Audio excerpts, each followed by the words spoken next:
Hello everyone, Merry Christmas. It is December 20th. We are almost here. I decided to do a review of the Schecter Hellraiser V7 guitar that I got a couple weeks ago in the mail.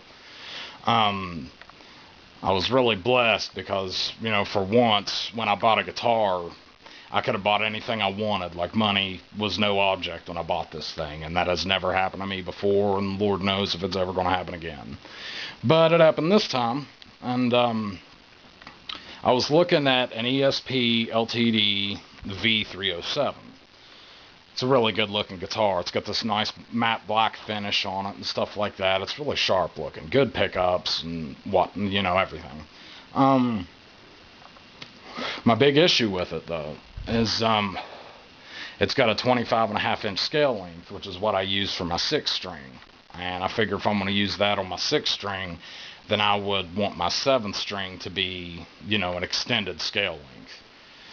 And another thing about the ESP guitar that I didn't like was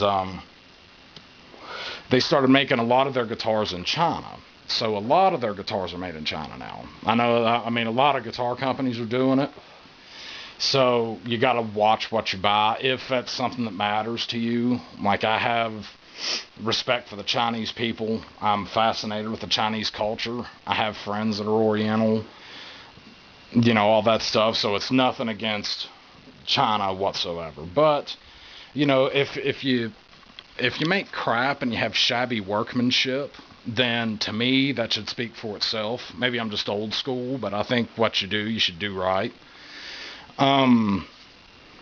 Yeah. But anyway, here, let me open it up and show you real quick.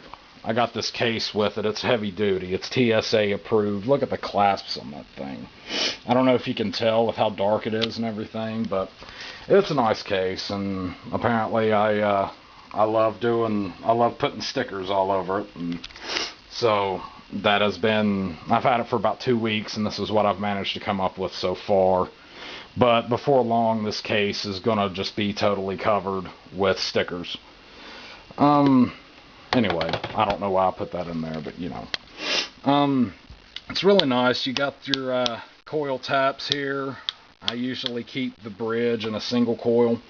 You really can't tell that it's been coil tapped when you're picking on the low strings, but if you're playing like some pretty GC/DC, or you're playing some chordy stuff, then you can tell if you know to pay attention for it. But something else I was wondering about was these pickups here. They're 707 TWs, both of them.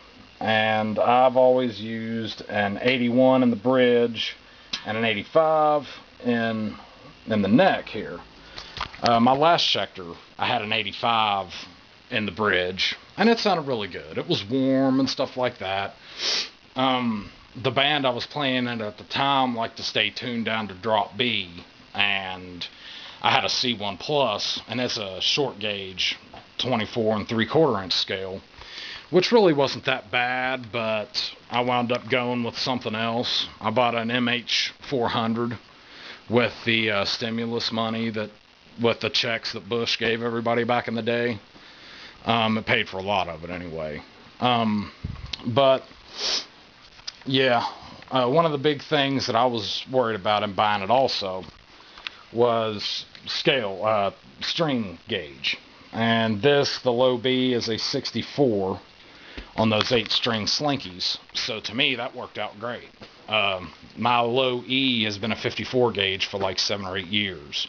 So I wanted a thicker string for the 7-string. But if you buy a 7-string pack, you won't find anything thicker than like a 58.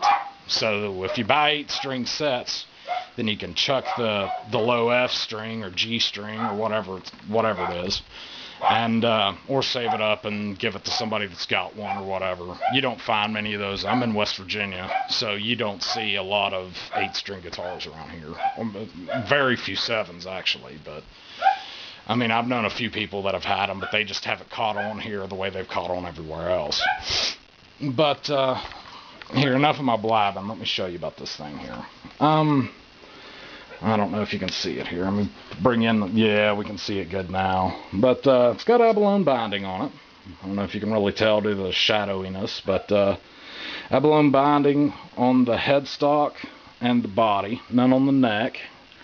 But it is a match finish neck, which is something that I was really concerned about when I bought one. And also the strap button here, you can put strap locks on it and you don't have to worry about your truss rod. I know a guy that's got a V and he can't put those on there, he tells me, because of you know, hitting the truss rod when he does it.